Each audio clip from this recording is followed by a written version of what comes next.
over here, at least in my specific part, but I'm keeping my eye out because this area is known for just getting hit, slammed, and slapped with stuff. So hopefully we don't get it too bad. Hopefully not. Hopefully not. But look, all the Florida peeps, a lot of y'all are without power. You're not going to hear this because you don't have power, obviously. If you're watching this on the replay, we were thinking about you. But all y'all stay safe. I hope everyone hunkered down, had a good and don't go. Look, guys, don't go through all your hurricane snacks all at once, okay? Then you can't fit in the little rescue basket they send to pick you up. That's right. Correct. You'll be too fat for the basket. So, but welcome everyone this afternoon. Thank you for being here. Got a special guest who's always welcome on my show, anytime, day or night, whenever I'm live. I have the master of Negromancy himself, Mr. Animaine. And dude, it's great to have you back on the show, man. I've been wanting to stream with you for a while now. I know, man. Thank you for having me back, bro. It's been when was the last time I was up here? Was it earlier this year or like late last year? I feel like I think it was late last year. I think it was a lot when we were going through ISOM 2. Yeah. Yep. By the way, when is ISOM 3 coming out? Like, cause I'm ready for the ill-advised arc to go ahead and wrap up, man.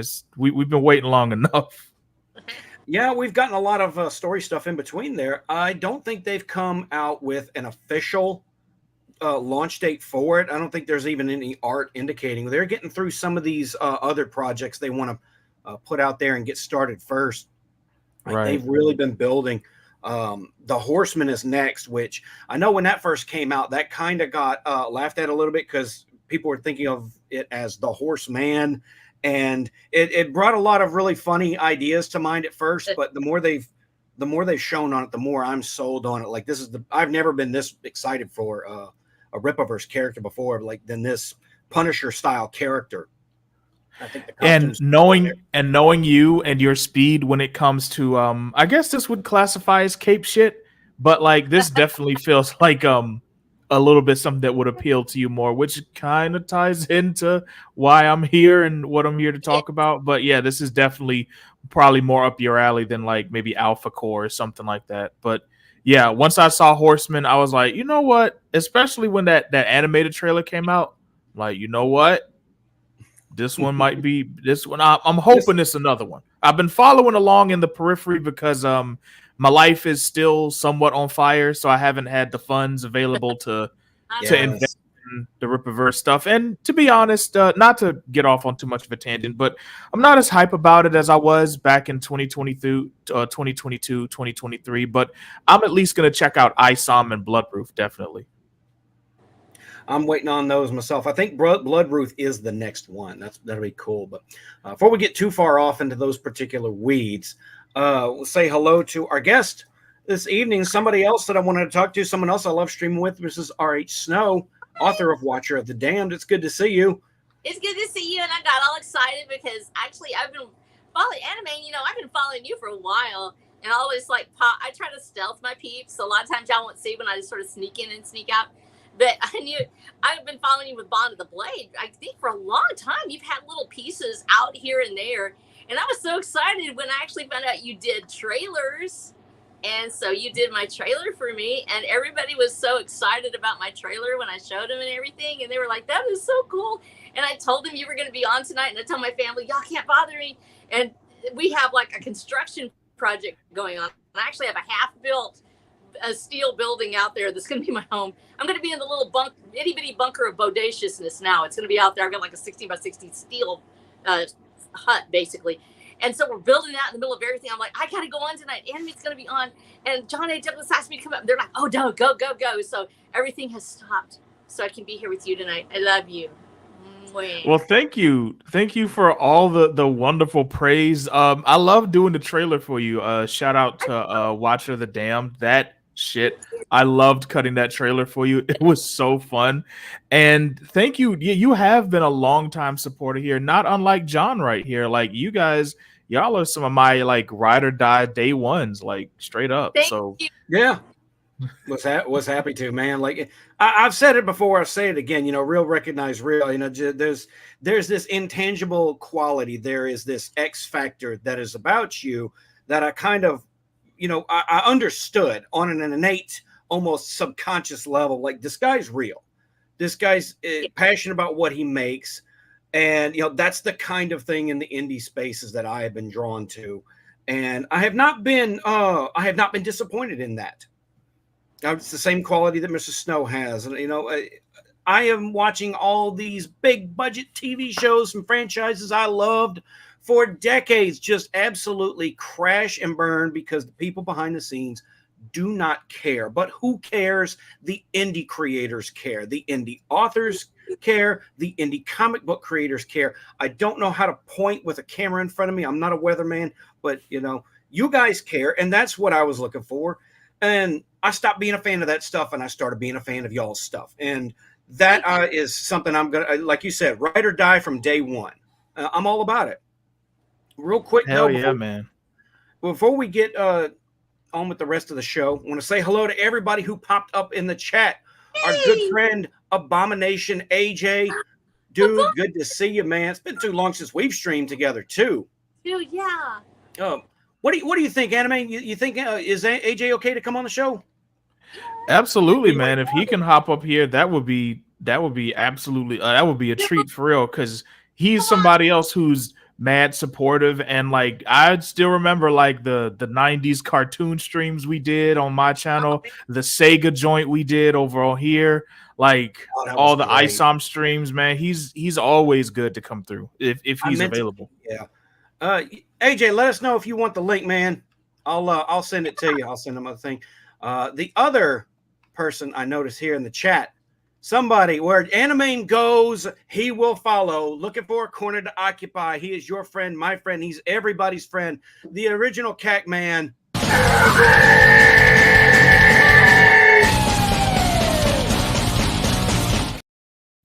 Arno, how the hell are you, sir? Already, every time, first comment, always trying to get himself put in the corner. Never fails. Of course, he's. What can you say about Arno, man? He's the opposite of that phrase. No one puts baby in the corner. No, when Arno's in the house, everyone puts Arno in the corner. That's his spot. Arno is a longtime member of Animaine's chat, and he's morphed over to my chat, and he just shows up, and whatever he says is going to get himself in the corner. Hail, the lore is here. Good to see you, sir. Mr. Bat Sauce. Driving by, beep from the short bus. Thank you, sir. Glad to see you. Bayou Bomber, who I got to meet in real time, guys, very recently. Really? You're serious? If I didn't, I put a little bit of it on social media not that long ago. I didn't want to promote it on Twitter ahead of time because, frankly, there's like 1-2 people that I actually live near, so it wouldn't do no good to advertise my first in-book signing that I had recently. Last week, actually, and he literally lives right down the road from me. Just random act of God. So he showed up and we had a good conversation.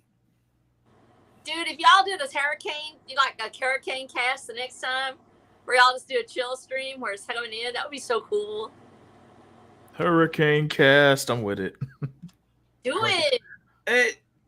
My only thing is, I wanted to do that, but like I don't know how well my power would have held up. It did hold up. Oh yeah. But some of it went out for like 20 minutes in the middle of the night, and I got the generator all rigged up and everything. But we ended up not needing it, thankfully. It ended up clearing out, and it wasn't as miserable as look. The last hurricane I got hit with in my head neck of the woods was, if I'm not mistaken, it was Hurricane Ida, and that was the big Cat 4, right? Mm-hmm. And we got hit with that. I'm talking dead on. It at the last second, the eye swung just to the east of us, so we actually made out pretty okay. But everything east of us got smoked. My parents were without power for 2 weeks. It was ridiculous. It was not fun. That's when we bought the generator, was to mitigate the. We were out of power for about 4 days, and the heat was unbearable. And finally, my wife she had enough. She's like, "We've got to do something. We got this emergency credit card. This is what it's for." Got the generator hooked, plugged in that AC, and of course, the power came on the next day, but whatever. We still got the generator. But yeah, and my prayers with all the folks in Florida going through all this nonsense. They're used to it, though. They're as used to it as we are. So, no, yeah, God's been watching over us for a while, Cat Man. We've been very fortunate to make it through these storms fairly well. Storms which, Mrs. Snow, not uncommon for her because she's an actual storm watcher. Thank you. Yes, I am. And try to keep up with this stuff just because those are my peeps, and we have a lot of interaction with the National Weather Service, and there are people over on that side. And they may not know us by my stage name, which is RH Snow, which is actually my real name. It's just my initials. I'm Rebecca Snow, actually. I said that sounds like a romance writer, so I used RH instead.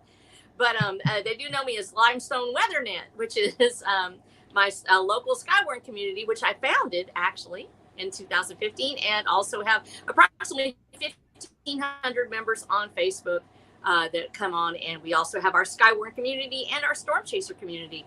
So my love and my props go to all y'all out there that are trying to do your jobs and trying to keep everybody up to speed, because when it comes down to it, it's the reports from the ground that make the difference. And so if you ever think, oh, we don't need spotters anymore because we've got, all of these things that work, we've got, radar, and we've got cool, like, technology on the ground, we still need people on the ground. We have to have it, because when it comes down to it, technology will fail. People's eyes don't. They will tell you exactly what's happening. So if you're ever thinking about being a storm spotter, go look at the National Weather Service Storm Spotter Certification Program and go get started in your local community. We need you. Hell yeah. We're thankful for all the storm spotters that do all that storm stuff. And but we're not talking about storms too much tonight. We're talking about bonds and blades and everything that goes on in between them. Absolutely. The Bond of the Blade, live at last, man. I got to tell you, how good does it feel to finally go ahead and get this out there, and not only get it out, put it out there, but have it funded as well within what, a day or so? Yes. Yeah, like an hour, around an hour, it reached its funding goal. And so amazing. Man, it's it feels good, but not in like a phew, I can breathe way. It's more like, okay, now I have more incentive to keep going and go harder way. So I am not resting yet. This was just the proof positive I needed to continue to go as hard as I wanted to, and even harder. Because like you guys have been saying, I've been working on this art-wise. Go and I have been at this for over 3 years. Writing-wise, it's actually closer to 5. And, that was back when I decided to pick up all these ideas that I had that were just on my computer collecting dust. Meanwhile, I'm writing fan fiction, giving my creativity to stories and properties that I can never actually do anything with. And I said, why don't I take all this stuff and actually apply it to my own ideas? Pretty much taught myself how to write at a somewhat professional level from scratch, assumed I didn't know anything, forgot everything I thought I knew, everything I had built up writing fan fiction, and was like, all right, we're going to learn how to do character, how to do plot, how to do theme, how to make your characters feel real, how to write it and make it work for the comic book medium and all that. And then 2021 got here. I found Go. It was like an absolute miracle. I found him the way that I did, and I was ready to go right from there. No pun intended. Like, y'all remember, y'all were there when I started really promoting that stuff. I was ready to go back in 2021, but that's when life started lifing very hard, and it just kept lifing over and over and over. Would get out of one situation, find myself smack dab between 2 others. But there were times, man, where I didn't even know if I was going to make it, like, for real. But one of the things that kept me going, in addition to support from awesome people like you two, support from a lot of people in the chat, my real life friends and family as well. Beyond that, I would come into my office, and back in, I think, around the end of 2022, I got these posters of art that I had of the characters, and I just put them in my office. And I did that just thinking it was a flex, like, oh yeah, I finally got my own posters, not knowing that they would be some of the things that would keep me going when I was about to just straight up give up. And I was like, you know what? I can't, because the world deserves Bond of the Blade, the Spider Circle, and all this other stuff. It deserves my stories, and my stories deserve the world. Like, you guys are creators. You've got your own things that you've been going on for years. At a certain point, your characters stop being fiction. Like, obviously, you know they're still your creations, but they start feeling more like real people to you.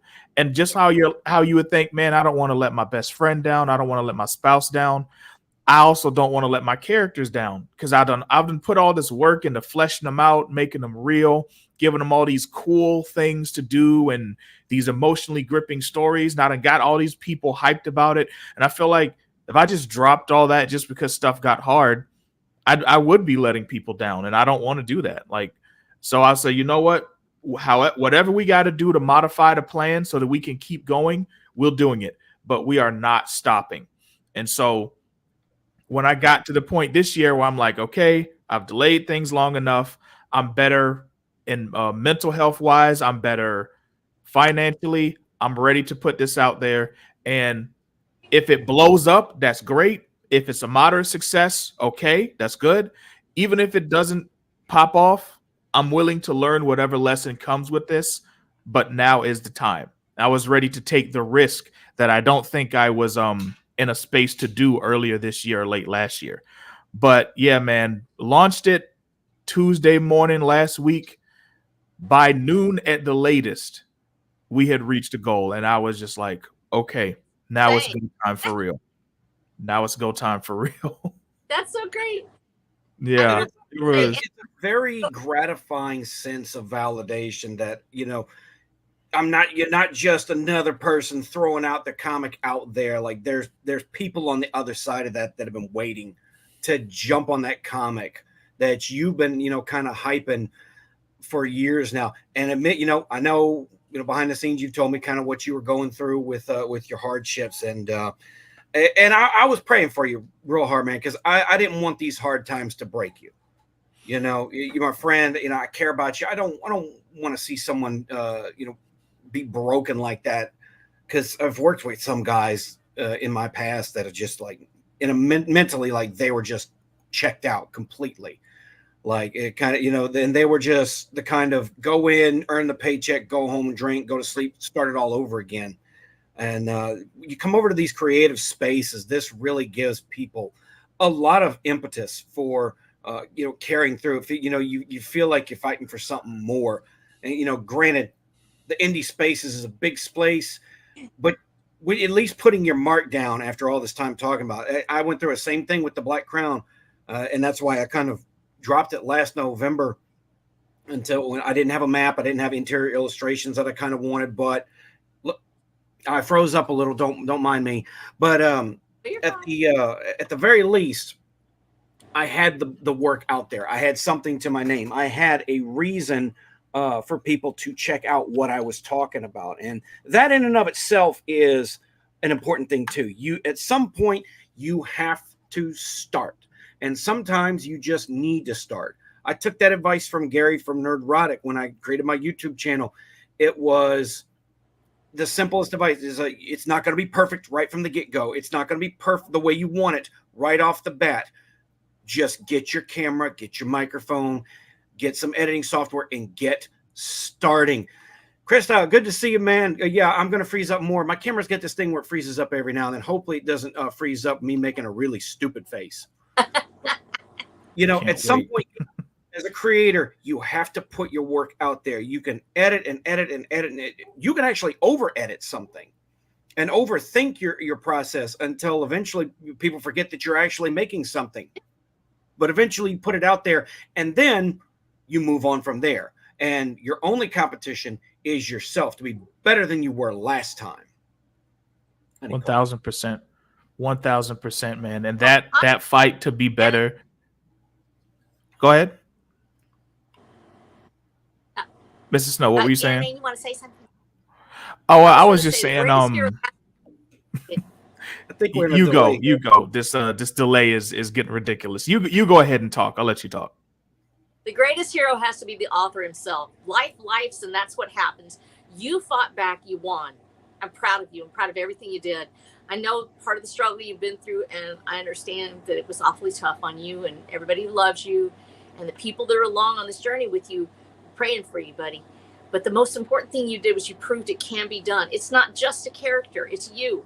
It's the most heroic aspects of ourselves, the darkest aspects of ourselves that we put in our stories. If we can't deliver on it in real life, what good is it?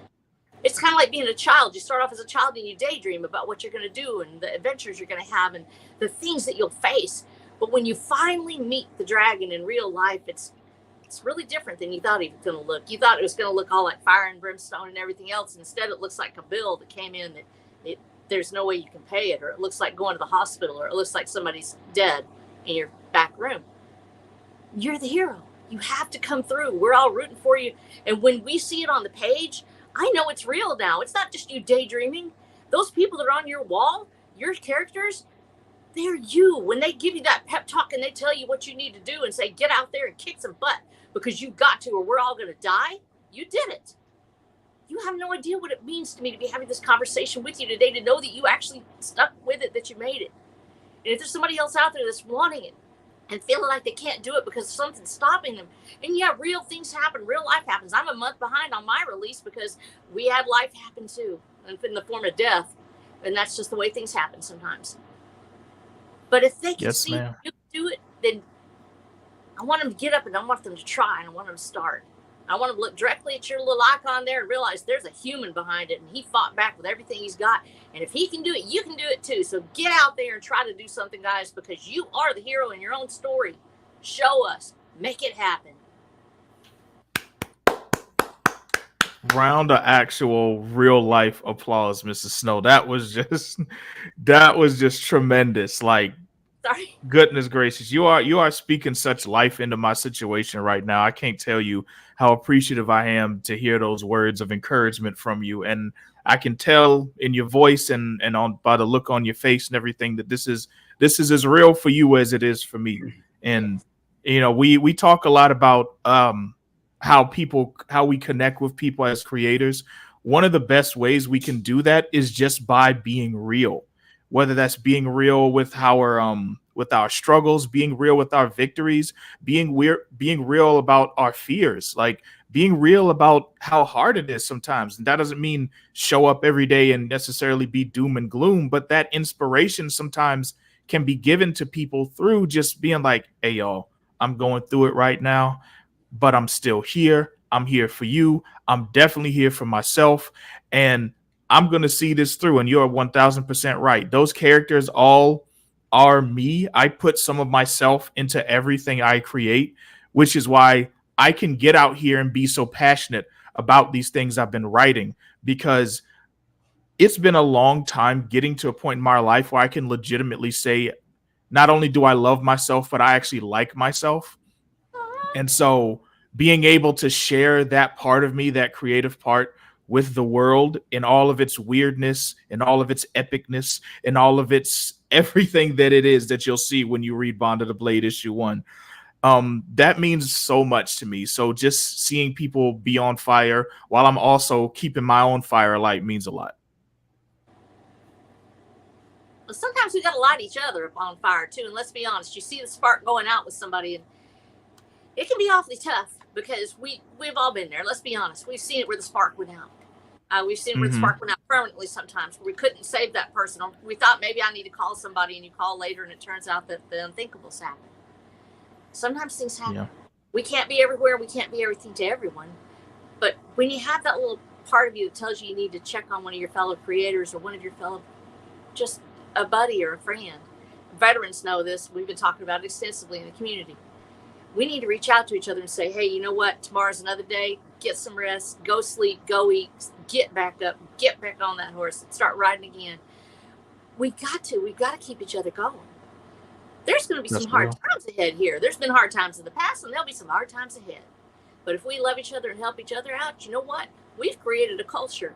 And it doesn't just start and end with us. It goes far beyond us. Do you realize the words that you're putting on the page, the characters that you've created, and the things you've written, whether it's the Black Crown, and you have this story of struggle and heartache and of finding out who we really are, and then going back and saying, I'm going to be more than just who I really am, not just in the eyes of others, but in the eyes of myself. I'm going to become more, better, still me, but more. Or you having your story of Bond of the Blade, where it literally goes through hell to become a real story. These characters embody the best in us. we need to make sure that we keep those things alive in other people as well. It is going to be there long after we pass. Somebody could pick up that piece of physical media and go, geez, I love this. I wish I'd seen this when I was a kid. I wish I'd read this. It could be 100 years from now. How many times have you gone into a bookstore and you picked up something you never thought it would mean as much to you as it did? You open the page and you run your hands down across it and you feel the person who owned it before you, and you realize these words mean something. It's the inside of somebody's soul. You can actually hear words that were spoken 100 years before you that are imprinted on a page, and you have a piece of a person's spirit coming to your own. That's what's happening with your work. We don't always get to see the end result. We don't always get to see where the magic happens. It's the person on the other side of the page that you may never know that's going to see it, and it's going to change their life. You have to be there for that human being in that place and that future. And if you create and you make your story as God intended it to be within you, it will get where it needs to go. Somebody somewhere is going to see it, and your vision will become reality in the heart of somebody else. I'm starting to think every time you talk, we need to like make you full screen or something, because you just are like, it never ends. Like, preach on. Cacman got it right. Preach on. Preach on. Like, I don't. That's the type of statement where I can't add or take away anything. I'm just like, facts, absolute fire. I'm sorry, but I feel like you needed it today, and I know somebody else does too. We're all going through some tough times right now. There's storms. There's craziness out there. The world may look like it's ending. A lot of us are having trouble just putting food on the table. And then there's some of us that are doing great out there, but there still feels like there's something missing and there's some fear. It's not always about the dollars in your hands. Sometimes it's about the courage that you have in your heart and whether you feel like you can make it another day. As someone that grew up very much on the poor spectrum, I can tell you, looking how a lot of people are coping with the economy taking a downturn. A lot of people didn't grow up in the struggle, and it kind of shows. Because I got to tell you, like, my bar for like low end of life is way farther down than some people. I watched a woman on social media. Her washing machine broke, and she broke down into tears. And I'm like, lady, I've gone through that like 4 times by now. I'm at that point of life where having a matching washer and dryer is exciting to me. Yeah, cool. Yeah, I think you're right about that. I think that sharing those stories, and it's not to put down somebody. If somebody's, always lived their life with those things, it really feels like the end of the world, especially if you got a new baby and there's diapers and everything else. But you, having lived it, it's hard to share it without going, buck up, do this. I lived for 2 years without air conditioning in East Texas because I decided to. I was out there living. I was a single mother. I'd just gotten my divorce, and I really didn't have a choice. I was out there in a little old double wide, and I was teaching in school, but I had to make ends meet. So I had no air conditioning for 2 years. And we're talking about 100-degree summers in East Texas. Y'all know what I'm saying. And that's some humidity there. I went for 1.5 years without a washer. You at least sprung for some extra deodorant. No, you learn how to drink a lot of iced tea. You learn how what the old people did. Old people got themselves a big old jar of iced tea, any iced anything. We talk about it being the big gulp cooler. Like if you don't have air conditioning in your car, you get a big gulp, you set between your legs, you roll both windows down, now you got cooling, you feel okay. Well, the same thing happens. You just keep yourself chilled all the time with ice. And no matter what you do, you got a cold drink in your hand. If you can't get ice, you put it down in someplace cool where it'll get a little cooler, and you pour it on and wait till that condensation comes up. There's ways to stay alive. You have to, there's ways to do things, but yes, when you have experienced life, when you don't know where your next meal's coming from, or you've been almost homeless like I was, where I had my child and I were looking at it, and I'm like, and I was going to have to go back home to my mom and daddy. I couldn't do it. I just could not do it. I decided I was going to stick it out, and I by golly did. But it can be awfully tough. And I think that when people haven't experienced that, it can be terrifying. Us saying, hey, you know what? You're going to live. It's going to be okay. When you've been homeless, when you've actually been down there and you go, okay, I got to get checked in. I got to go to the shelter.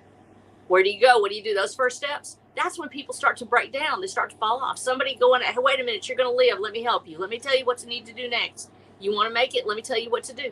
That helps. It really does. We need to be real with each other and say, you know what? I've lived that way. I've washed my clothes in a tub with a plunger. Y'all know what that means? I mean, I feel this whole thing. You get a big old plunger. You make sure it's a clean one. Don't get that one that you use in the toilet. You go clean that thing, and then you have to put the soap in the water, and then you have to put the clothes in, and then you hit it, and you go boogity boogity boogity with that plunger. You make sure that you get it all squished up and soaked up. Then you have to drain it, and you have to fill it back again. You have to plunge it again. You have to wash it again, and you do it again.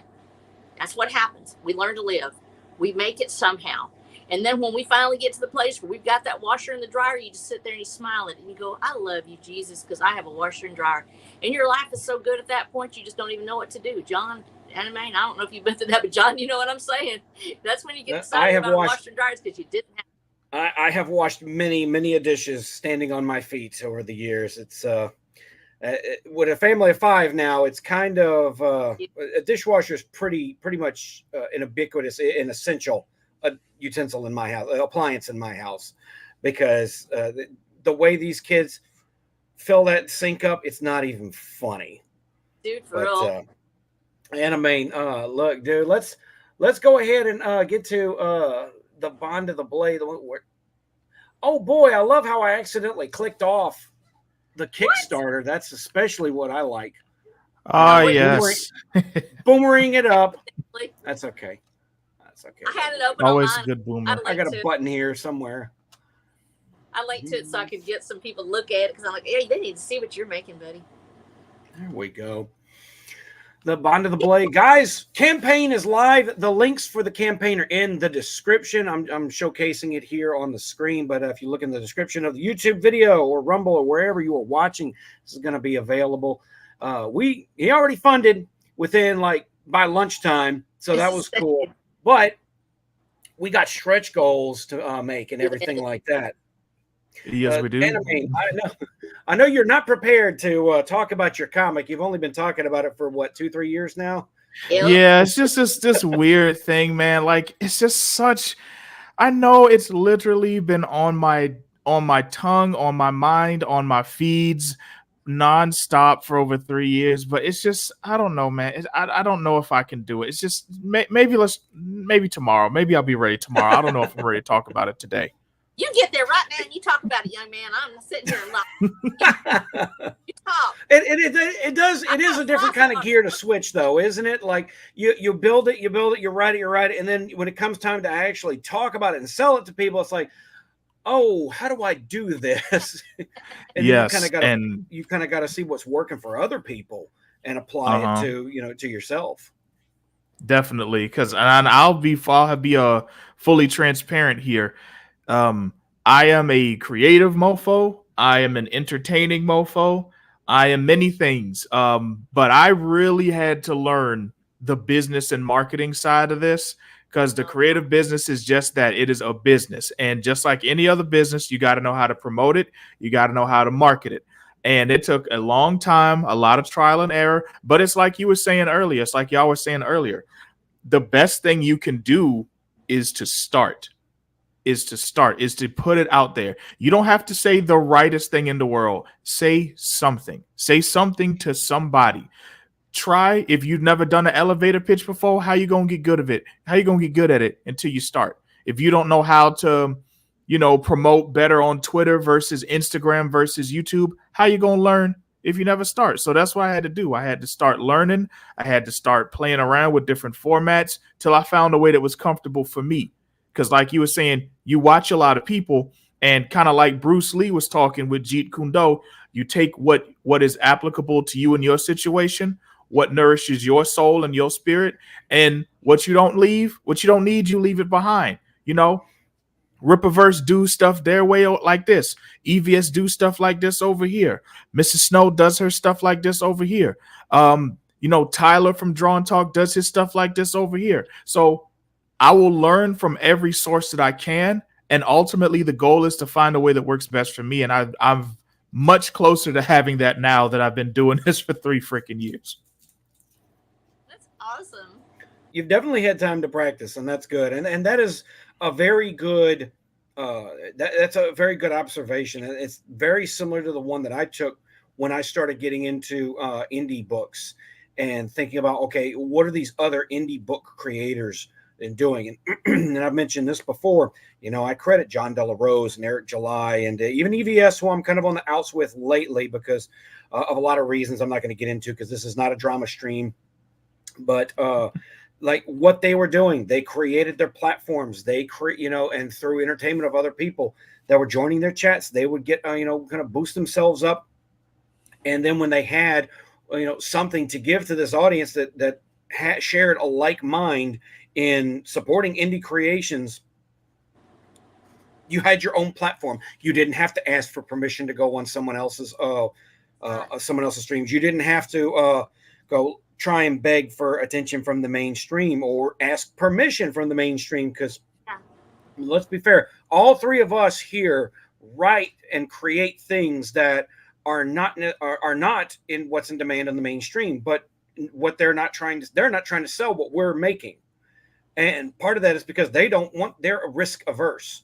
They're trying to take risks in other properties and make that work. And it's not working. And so you ask me, over the last 4 years, they've burned through a lot of audience goodwill, that is. And so when they do come up with something original, you know, they have to work twice as hard to try and sell it to people who are jaded at what they've made, you know. And I'm one of them. I look twice at what comes out of the mainstream now. Like everything, I'm looking at it with this eye of, is this something they're going to try and bait and switch me with? Is this something they're using something I like to try and submarine it because they don't want to create something original? All those things. I don't get that with the indie creators. Not with you, not with Mr. Snow, because I know your heart's real in it. And that is what I've said for years now. The gold standard of the indies is authenticity and genuineness. And that's that's what people recognize, and that's how they know your projects are worth backing. That's why we called it the Iron Age. Not as pretty as gold or silver, but we're tougher because we're the ones taking control of all the means of distribution, production, marketing, everything. We do all the work ourselves. And because of that, we're stronger. We're stronger creators than they are in Hollywood. Because in Hollywood, they answer to other people.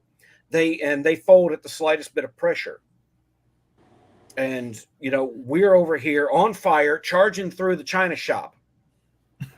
Definitely. It's definitely a lot of trials by fire, but you know, fire is how you refine metals, how you refine steel. And so we are all being refined right now in the fires of creativity. We're forging, you know, not just our creative juices, but we're learning how to be you know, competent business people when it comes to networking and just letting people know our stuff exists, man, and letting that fire, that good fire of passion, light other people while also being tried by the fires of reality, the fires of how do you do this on a budget? You know, how do you do this when your artist for 3 years has a serious life event and has to take a indefinite hiatus, and now you got to figure out how to get this out? What happens when the printers close down? What happens when the bills due and you got to start fulfillment? What do you do? How do you make this work? You've been invited on this show and you're going to be talking to 1,000 people, but you still aren't confident with your elevator pitch. How do you make it work? This is how you do it. This is the work that we've been called to do as creative people, is figure it out. Because like you were saying, we don't have investors that all have hundreds of thousands and millions of dollars. We don't have family and friends who are already in the industry that can let us fail upward if it turns out our ideas are creatively bankrupt or just aren't as good as we thought we were. If I put out Bond of the Blade issue 1 and it struggled to fund, I wouldn't have someone who's like, it's okay, we'll green light your next pilot. No, I got to go back to the freaking drawing board and figure out what the hell I did wrong. But I'm okay with that because that's the path. Just like I'm on YouTube, I got my YouTube channels. Every video I make is a exercise in how do I make this work this time. Yes, there's data. Yes, there's evidence and a previous experience to go on. But it's either going to work or it's not. And if it don't work, I'm the one who has to figure out how to make it work. And I'm okay with that. I'm an entrepreneur, I'm a content creator, and I'm a comic book writer. So literally everything in life with me right now is you got to figure this shit out. And I'm all right with that. I prefer it that way. I don't want the easy route or the easy answers anymore, or to be fumbling around with something that no one would conceivably like, but still get a bunch of attaboys because I'm surrounded by yes men and I'm paying their bills, so they just going to glaze me all day. I don't want that. Dude, preach. Yeah, unlike them, man, you're goated with the sauce. So goated with the sauce. Listen, when I start dropping these reviews, you know how everyone is like, what are people saying about da da da da? Well, when I do mine for Bond of the Blade, goated with the sauce, quoted from John A. Douglas, that's going up there 1000%. Goated with the sauce. That's cool. Goated with the sauce. We're here when it was born, y'all. Praise. I can't claim that. I got it from my boy J Moles of J Moles Gaming. Dude's hilarious to watch on stream. I actually watch him so much I've picked up a lot of his vernacular. It's not even funny. And my kids look at me like I'm ridiculous because I'm using slang they haven't heard yet. Good job. I'm ahead of the curve. I'm not a monster. But Bond of the Blade, man. So I have heard this before, but for the folks at home, give us the rundown of Bond of the Blade. Or do you want to play the trailer first or last or what? Let's go ahead and play the trailer first. I want to get people... because that's going to serve as kind of like a little bullet points of everything that we got going on here. And then I will elaborate on any and everything. All righty. Let me get this set up. Let me know if y'all can't hear it or anything, okay? All right.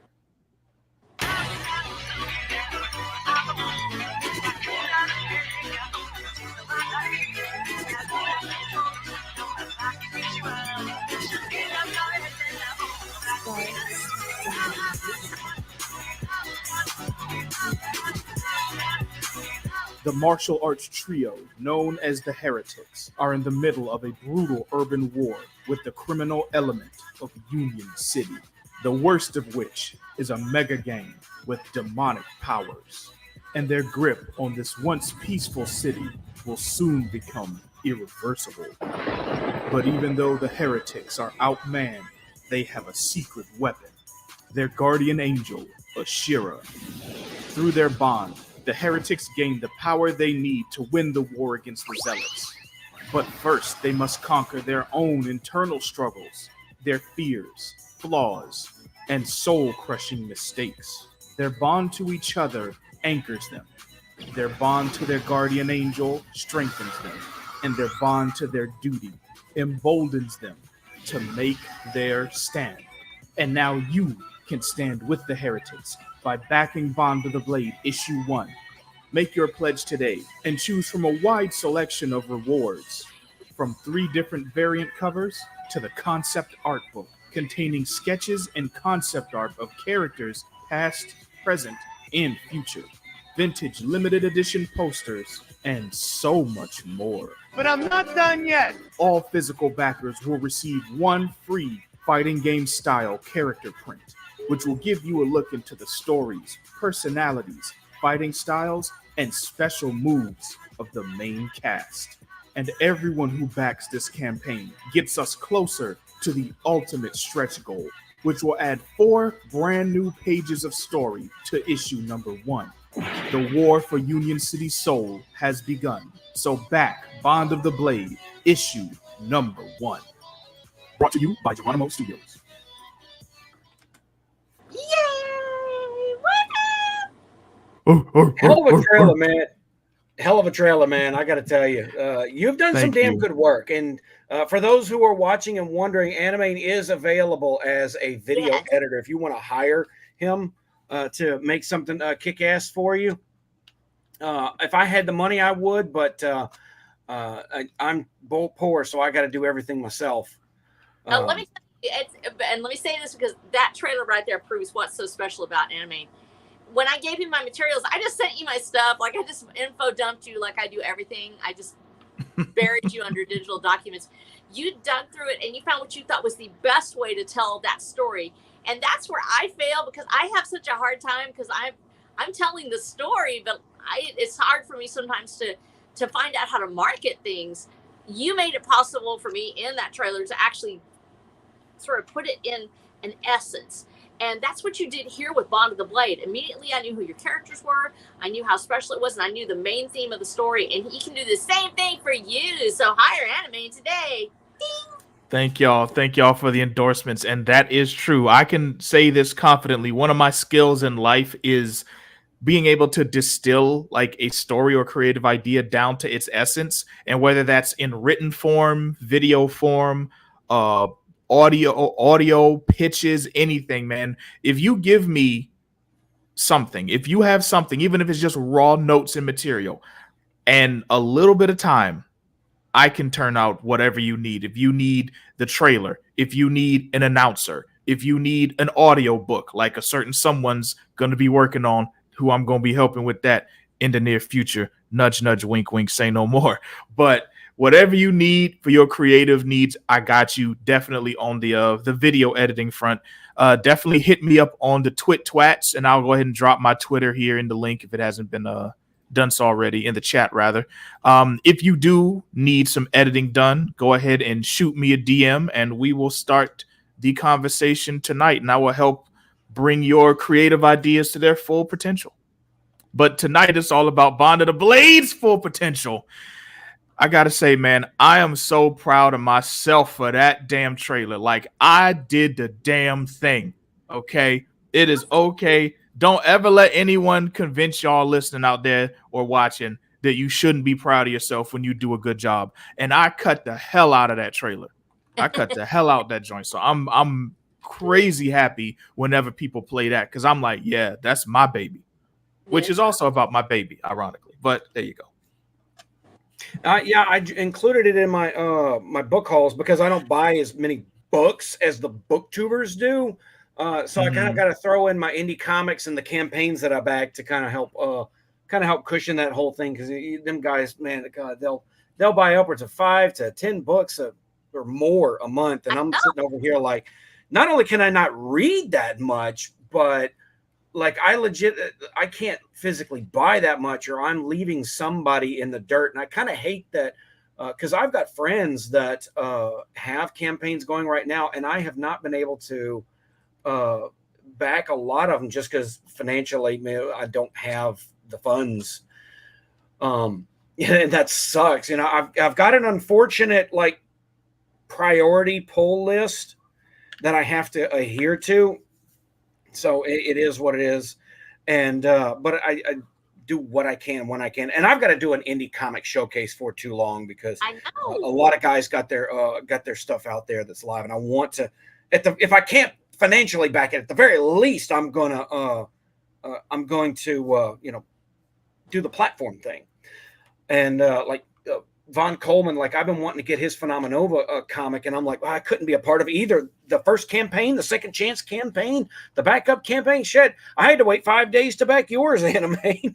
Hey, bro, I'm right there with you on that one, because Phenomenova, that's been in my that's been on my radar for a minute, and I'm like, yo, this looks so good. I can't do it right now, but next paycheck, and then the next paycheck come. Next month, I got you, Vaughn. I'm coming. I seen that he got the fund my comment link up. I'm like, I'm coming for it. Shit be happening, but I'm gonna work my way around to it. And I mean, hell, I got, just like y'all got, I got a big old stack of books over here that I don't even have time to go in and read like I want to half the time. And then when I got time, I want to back more books, and I ain't got the goddamn money. But it'll be all right, because we gonna make it work one way or another. Well, that's where I give mad props to you guys, because I am one channel only when it comes to, because I'm so invested in what I'm writing. I'm literally just so invested in that. It's hard for me to sit down and just take time to read.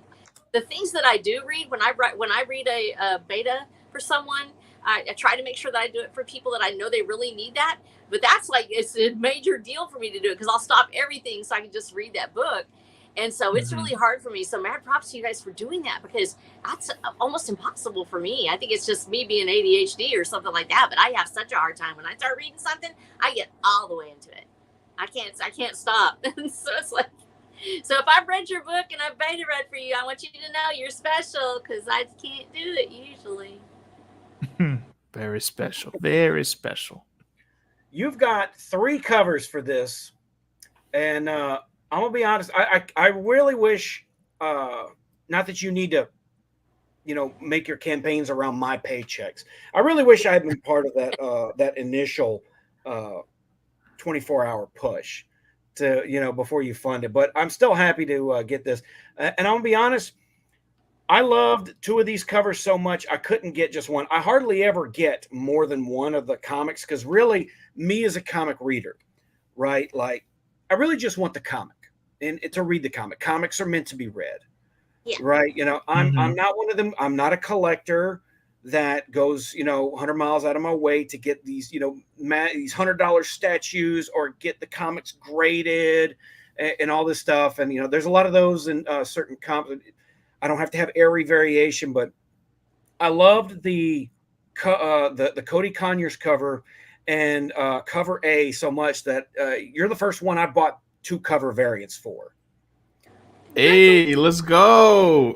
Yeah, that, both of them were just that good. I'm like, I honestly could not pick between, and that rarely happens to me, believe me. So I was like, you know what? Fuck it. I'm just gonna get one of each. Why not? Love it, man. Yeah, I had to go get the Cody Conyers cover, man, because Go actually did the first cover A there. He did that a minute ago, actually. I want to say close to a year ago, maybe he even did that one. So that's been the main cover for a minute. And then I did cover B as well earlier this year. But then when things started turning around for me financially, shout out to you, Rob Curro, as well. But when things started turning around for me, a couple months ago, I was like, you know what, we got to do another variant because I need to see somebody else's talent on the Heretics and the Shira. So I found my man Cody Conyers. We linked up on the Twats and we knocked this one out, man. And I'm almost as proud of myself for the composition as I am happy for him the way he put it together, man. But just the colors, the lighting, the way he proportioned and positioned everything just right. And I fully understand why it is the most popular cover. Obviously shout out to Go, but Cody did the damn thing. I was trying to find a spot where I could get a really good where I could get a good look at that particular cover. I'll find it on your screen share. We can just do a screen share. I'll pull it up and I'll do a screen share. Oh, that'd be awesome. That'll work. Yeah, because you can only StreamYard can only zoom in so much, and it's not a bad platform, but probably gonna have to be ditching it for too long because they like doubled their monthly price for no reason. Really? Yeah, and I'm like, why? Dude, for real. I had no idea that was it before. It was like what, $13 a month or something? I was paying for $25 a month to for a lot of things that I end up doing on here. I mean, it's got some limitations I don't care for, like your clips can only be like 200 megabytes, which really limits me in the clips I can play. Like I got to get real creative and lower the resolutions and shit to get some of this stuff under like 2 minutes and 200 megabytes. When I really wouldn't mind having stuff that was several minutes. Yeah, it's gone up to like $45 a month now. For real. Just for no reason. It's stupid. And I don't know.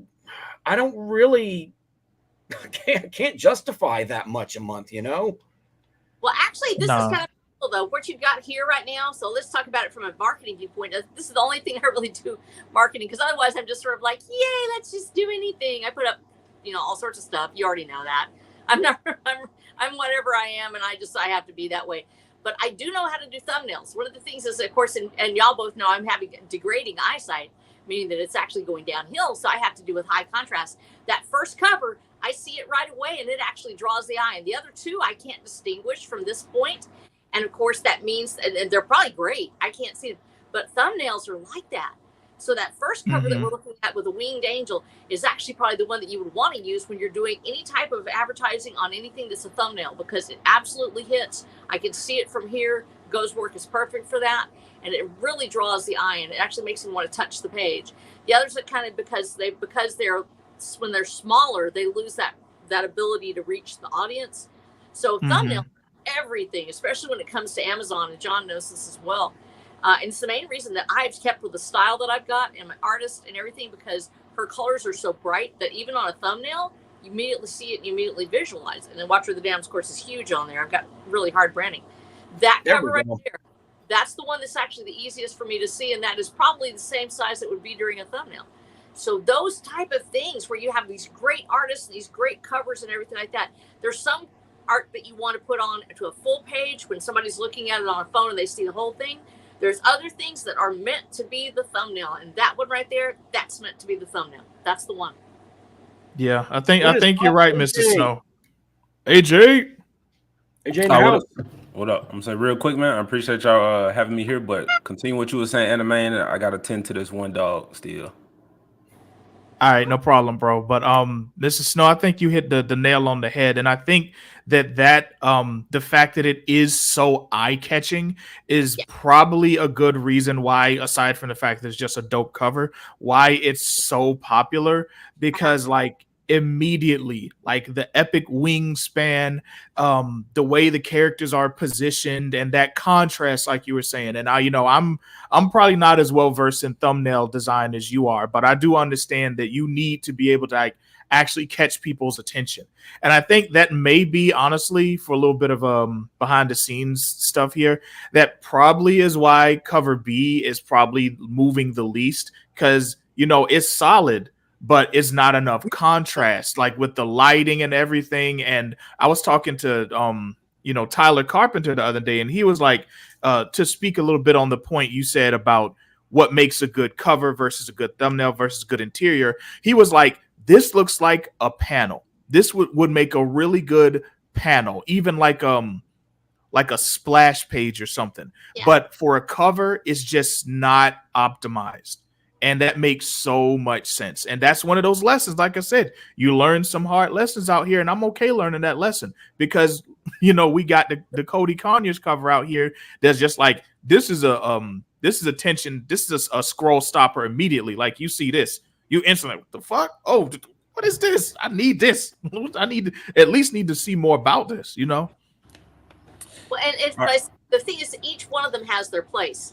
And you want those big covers, and it's changed. The industry has changed enormously in this part too, because anybody who used to, I love bookstores. I love antique books. I collect them. I've got a huge collection. And for years, it was just a cloth cover and gold letters, and you had to go open it up and see what's inside. There might be an embossing or something on it, but that was pretty much all you would get. Then you went into the 1950s and 1960s. Suddenly you started having, and especially school books, you had a printed cover that would have color and a picture on it. But the books were this big. They were like this size. And you were seeing them in person. You would go to the store and pick it up. So it's a completely different feeling. That's when we have those huge splash pages from the golden age of comics. And you see the Kirby covers, and they're so intricate and everything else. Now fast forward to this age where we have these very tiny images. What we started with in the 1990s with the full screen computers has changed to a device that right now, me at arm's length, well, I'm short, so my little T-Rex arms won't reach that far. But right now, I can see that cover. And this is actually replicated by almost everybody that's in the industry. They have covers that they can no longer use because they are not able to be interpreted by the eye at a small scale. And names that, when you look at the fonts, they don't translate as well on that small screen. But so the industry's answer has been to just simply go with giant words on a page and just some sort of little, twirl in the background. It's almost nondescript. It's almost back to the old way of just a blank cover and here's the name of the author. You'll love it. And we need to retake that creative impulse of what works on the small thumbnail and still has art and beauty with it. What says something about the book? When I see this thumbnail or any of your other ones, and that all that art is fantastic. When I see this art, I know something about what this book is about. Same thing with John's. When I look at Black Crown, I know immediately what it's about. I see it, and it's this beautiful cover. So we want those covers to say something about our book. It's the reason why Transmutation Texas is the most iconic of the whole series, is because it is very visible what you're looking at, the man, the eyes, everything else, and the giant words on it. Black Crown, I immediately see Black Crown from here. And I can't really make out the individual part of it, when I see John A. Douglas and I see Black Crown, and we have this sort of swirl of energy that even if you can't see the characters immediately in the thumbnail, you see that light colored swirl going on, and you actually feel the energy of the page, and it makes me want to zoom in. That's where it wins. I have the top point of it with that little pop of energy, and I have this field of light blue swirling up from the words, the Black Crown. And that thumbnail alone lets me want to say, I want to zoom in to see it more. And that's that contrast, once again, that really makes the difference on these things. And we're helping redefine this. As indie publishers, we're moving away from this sort of brutalist, very minimalistic covers that are being put out in the publishing industry. And we're still bringing these beautiful works of art to life, but they are appropriate for this new age of thumbnails. And it's exciting to watch what's happening, especially from the point of view I have of a vision challenge. I think it's just exciting to see that and to go, hey, I can still, I'm actually helping shape the industry because I try to use something that I can see. You know 100%. Who I want to 100%. see do your characters, Animaine, at some point? Who? I think we follow as a mutual, Sean Art Attack. Oh, yeah. Sean Art Attack. I think I have him in a very special secret folder of you have to commission him at some point. I think I was actually looking at his stuff today, and I was like, I just pinged Go to start working on some of these fighting game cards that we're going to be doing. So the little spare money I have to put into the project is already tied up, but he is definitely somebody that I want to do because like it's never going to stop. Like I could have the money next month and have him do something that will work for like the closeout stream or the next campaign or whatever, next year. It's just, but when I see those people, like, 1000% one of them. Oh yeah, that's a cool little idea. One of the little stretch goals that you got for the campaign is the fighting cards. If I'm not mistaken, they're all the way down here, right? I'm trying to find the. Now, just wait till you see all the orange. There you go. You passed it already. Go back up. It'll be like right before. There we go. There it is. All right. So if we hit 1,000, we already have fighting game move prints. Yep. And I am going to make and everything.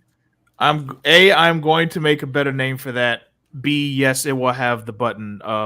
The combination that you got to put in there for that too. Yes, because I am that much of a fighting game nerd, and even if this were like a beat 'em up, because I found out that they released 2 more characters for TMNT Shredder's Revenge, and I'm like, they did. Ooh, if I can get my hand on $20 more. Yeah, man, they put Mona Lisa. They put Mona Lisa and Mondo Gecko, I think his name is. They in there now. The girl turtle. They got Mona. Well, they got the salamander one when she was on the cartoon show and she was like a scientist and she got turned into like a salamander. I gotta turn. Golly. Yeah, I didn't pay attention to that. I saw they released some DLC, but I didn't see what it was. Yeah, I still got to get who is it? Usagi and Karai. Oh yeah. Oh yeah. Oh, I see. Oh, okay. Yep. So they just got so many people. So this is actually physical media that you're like fulfilling. And this is what terrifies me so much because I haven't ever done any kind of physical. I mean, my books come straight from Amazon. That's what I have over, like the blessing I've got is I can literally go, okay, I want to do this thing. I just throw in some illustrations and it gets fulfilled at Amazon. And y'all are having to do this physical. And John, I swear to you, I told John I was giving him because he's been so incredible to me. I'm like, dude, I'm going to send you my signed copies. People have upped their game. Physical fulfillment is now like a duel. Like Brian McCoppin, he's one of the writers. He made this huge box with all this swag in it and everything. I'm like, I'm going to make John a box. So I go up on Vistaprint. I'm like, hey, I'm going to get a box. And it's got all these little words and stuff that I wanted to put on there about John. Holy smokes. How much money it is to get all these boxes and the goodies and everything else. Yeah. I don't know how y'all do it, but I love you because I am terrified of it's the main reason I haven't yet gone to fulfillment because just getting the pieces and parts of the packaging and the little swaggy things, I'm going to be talking to you because I need to start doing some of that because some of y'all are professionals at this. and I'm like looking like, you know, like a bowl of spaghetti or something over here. Especially in the book spaces, like the thing is been to send like in a box and have some goodies like little stickers and stuff. Yes. ZS Diamante sent a whole bunch of, like, he sent like a little print of the map. I think I've got a whole box down here somewhere of goodies. Christine Erickson, who is the wife of Devin Erickson, the last person who was on the Authors Outpost, she actually exposited this notion yesterday that like she didn't much care for this. She kind of viewed it as like an arms race of goodies and stuff that a lot of indie authors are kind of putting these big gift packages together for reviewers to send them. And it's like, she thinks that it's a lot of money for these kind of things. A lot of indie authors shouldn't be doing that, but I think she underestimated how much like authors do enjoy doing this. I wish I could do this for way cheaper. So to that end, hold on, let me bring it in here. Like, I do a lot of stuff myself. Like, this is my QR codes. I don't have a business card yet, but this is my QR cards I hand out at little places. I just printed that up myself because I've got a little know-how. Most of the bookmarks, if you get a copy of the if I send a copy of the Black Crown, I make my own bookmarks. That's what I have to do. Damn, that look legit. Yeah, they're not bad. I probably need to get some like mass produced ones. So, because look, guys, this is like an all day thing. I gotta print this out on photo paper, glue them back to back, cut them in the same size, and then laminate them, and then cut all that out so it at least looks halfway decent. But like, to me, this really shows that indie authors, indie comics people, it shows they care, right? It shows that they want you to. They want to show you how much they care about their work, that they're not just going to shove it into a bag and mail it to you. Yeah, there's no problem with doing that. It's that little extra personal touch that that's where all the heart is. I just sent it from Amazon, going, "Hey, here y'all are." It's like, that's all the money. When you got 6 books, it's practically sending in, like, it ends up, if you send 6 books as an adult, as an author of novels, you can end up spending $50-$60 of your money, even from the author side of it, where you're sending it wholesale. It's still a bunch of dough. And so it's like the main reason I haven't done it, because it's like, I got too many books. If I send the series, it's like, it's all the money I got. But I'm going to do a special box now that I've seen everybody else doing it. And now I know that you're jumping in there. So that's why your box hasn't come yet, because I have to order it. And it's special, and it has a special surprise for you, John. But that's because you already reviewed me, so it's not like I'm bribing you. I just wanted. Yeah, I need to get through the rest of your series, but I got a lot of series that are calling my names. Got a lot of stuff. And October is coming up, and I'm trying to get through ZS Diamante's series. Yeah. And a bunch of other books that I should have reviewed before now, but. Like you said, I don't have as much time to read, but I have been reading comics though, and I plan on reading Animaine's comics, giving that a good review when that comes out as well. So we've hit the first stretch goal, the Fighting Grain move prints. I know you. I'll let you figure out what else to call that. That's just gonna be the standing name for now. But it'll when it's official, it'll have an official name. That's so cool. Yeah. Now, in 2000, you get some more spicy prints, which I don't know if I can risk showing those very briefly on stream. You can like zoom by it. I already tried it out on my stream. Yeah, like just a little peek, and then there you go. Just a little bit. There you go. That's all you need. There you go. Exactly. For those who are interested. Exactly. Blade cover. AJ, hold on just a second, John. I think AJ was about to chime in with something. Sorry, go ahead, AJ. Yeah, man, I was first of all, I want to say I appreciate y'all for allowing me to come through, because I am not a comic or novel creator yet. But those are definitely my plans, and I am fortunate. I'm blessed to be around you guys, because I'm seeing y'all going after the same dream that I had. It's like we wanted to tell stories as we were watching stories growing up, and I can't speak for everybody, but it was like at some point I was like, yeah, I want to work for Disney. Yay, I want to work for Marvel. And we see what's happening with that. And it's like, oh, okay, never mind. I need to do this on my own and create something for myself, leave this legacy for myself. So it's cool to see you guys and other independent creators actually make this stuff. And for me to be able to have people's brains to pick and to help me on my journey and Animaine the stuff that you spoke about, which, man, I was terrible. I was a terrible homie for not reaching out while you were struggling. Had my own struggles going on, but I was thinking about you. I said on streams like, "Hey, we're Animaine at." So definitely was still thinking about you, and to see you pop up with your book like a Kickstarter, I said, "Oh, okay, this man went away. He done battled whatever he had to battle. He came back out with a fucking trophy, and he got a book." I'm like, I for sure got to back that, man. So we talked about it on the stream. I think Mugen Lord, that's another guy who got some good stuff coming out. We was talking about the Ripper stuff. So to see all of you guys, man, putting out books, going for y'all dreams, bro, it's definitely inspiring. And I do want to ask you some stuff about the book, but I done talked for a little minute, so.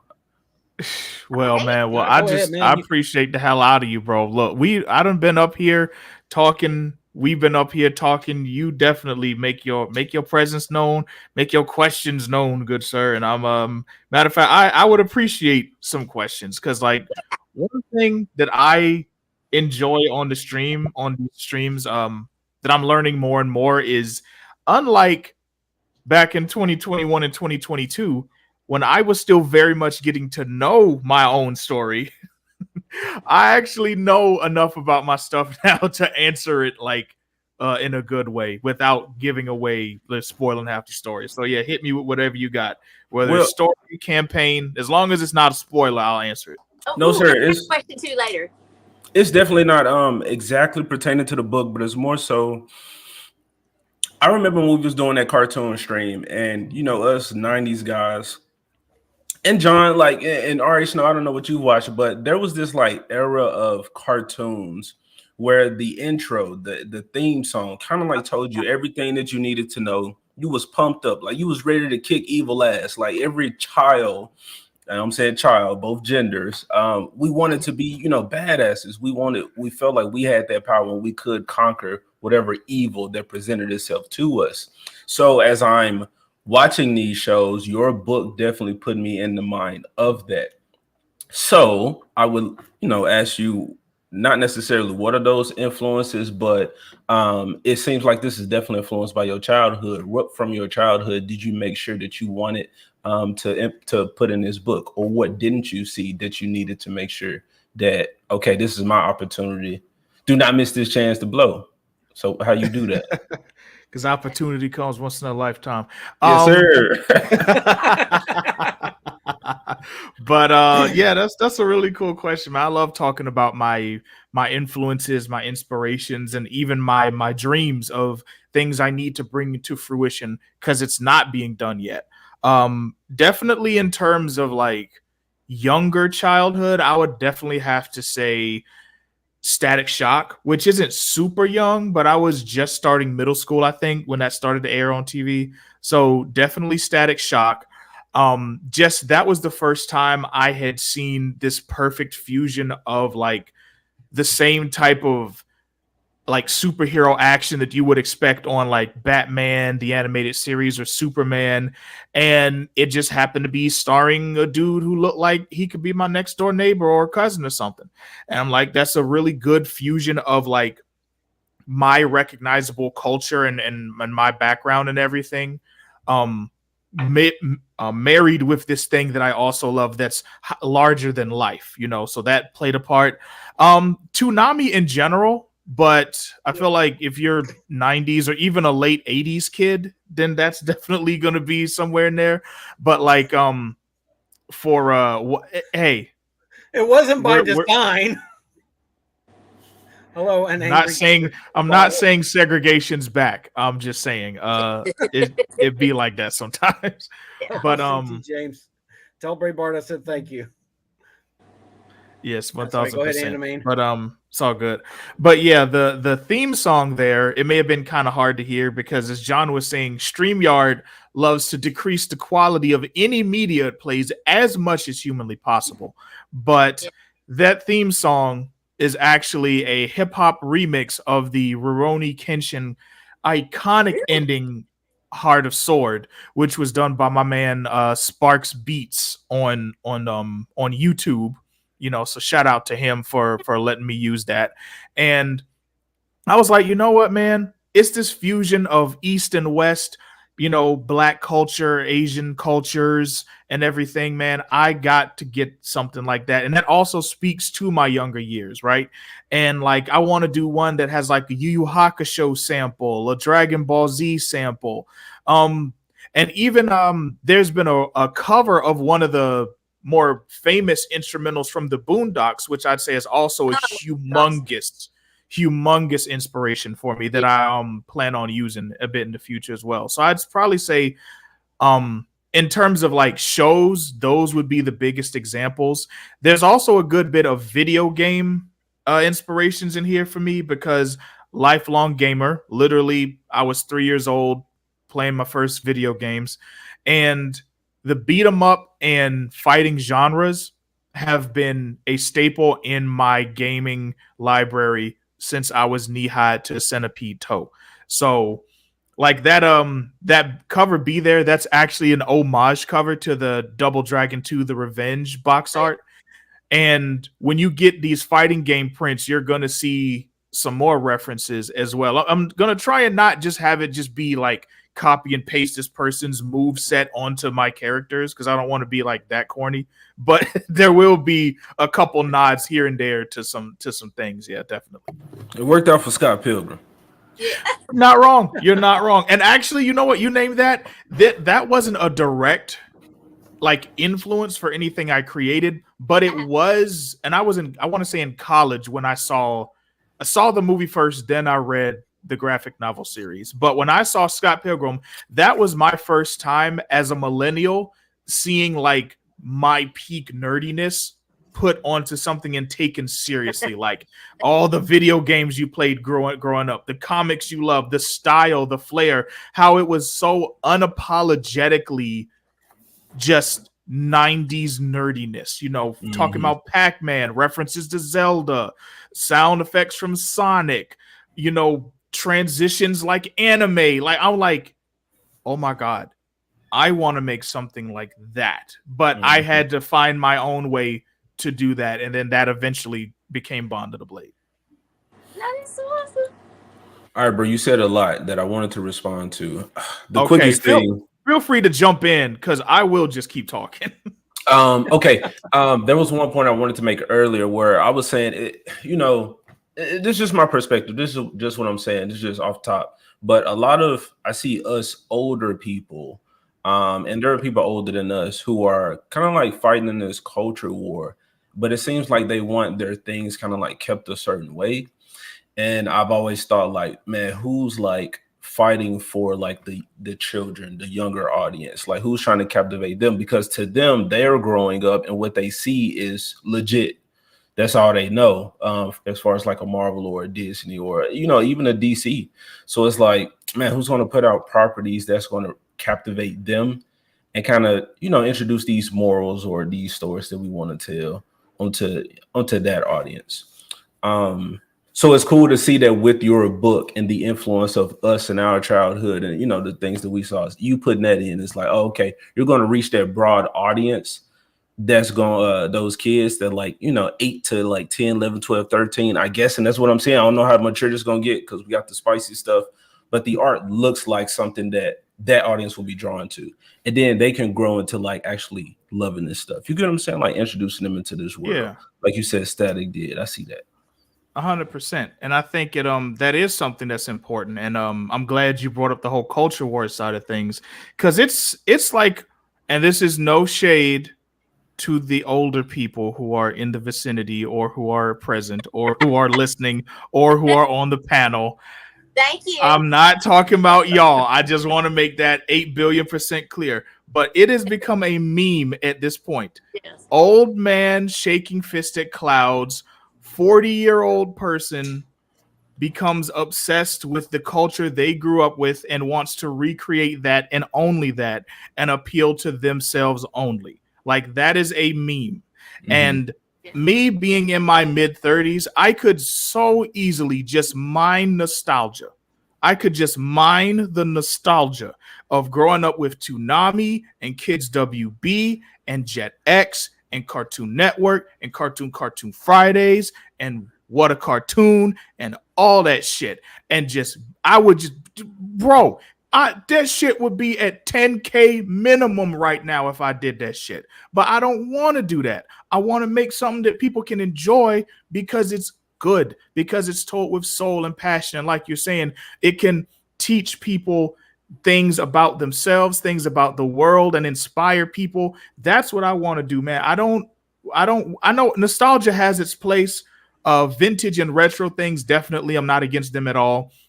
But I didn't want this just to be early 2000s fest, which is ironic because that's actually when the comic takes place in. It takes place in like 06, 07. That's when the story actually starts. But I didn't want this to just be something that, mid 30s, early 40s millennials would look at and be like, hey, I recognize that.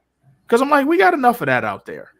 I want to do something like you were saying, AJ. I want to do something that like a 12-year-old kid could pick up and just be like, oh my God, what is this? I need this now, and read it and love it and enjoy it. Like, if the only people I appeal to are from my precise background and generation, then I'm not doing it right. You will see a microcosm of this that kicks off in some of the indie book spaces, especially with excuse me, the one particular movement I'm thinking of is called Pulp Rev, where it's a group of indie authors that really wanted to, harken back to the era of pulp novels and the style of prose and writing and storytelling that generation captured.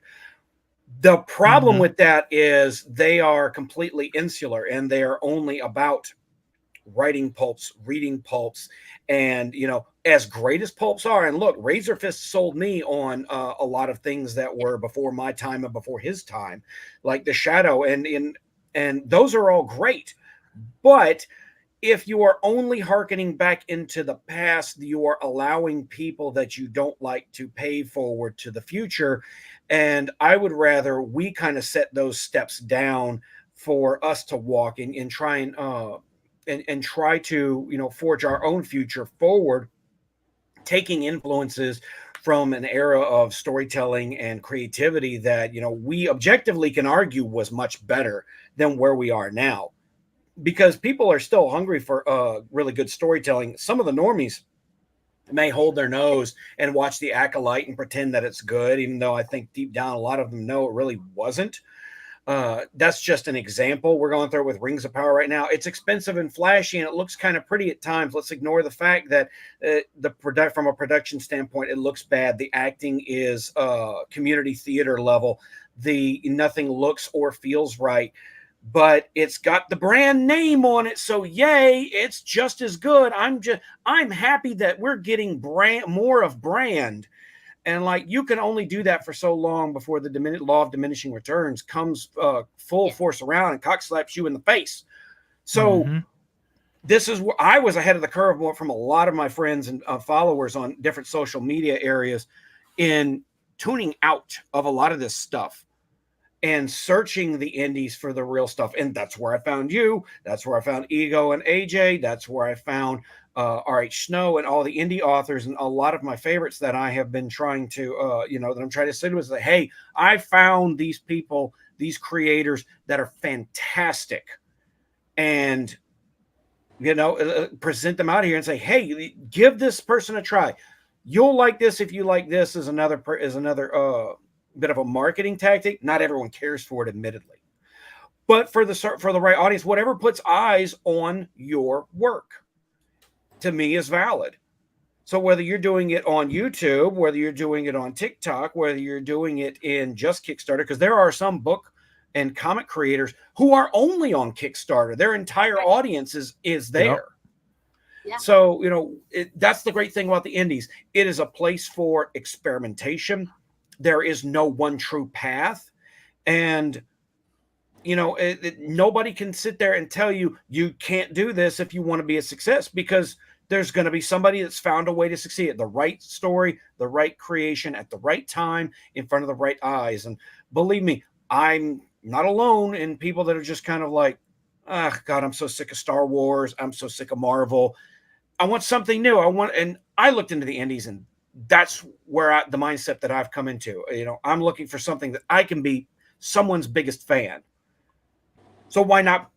Why can't that be you? Why can't I deep dive into your comic Animaine, into your book, R.H. Snow, and be your biggest fans? Because don't we all want someone to be as passionate about our work as we are? Hell yeah.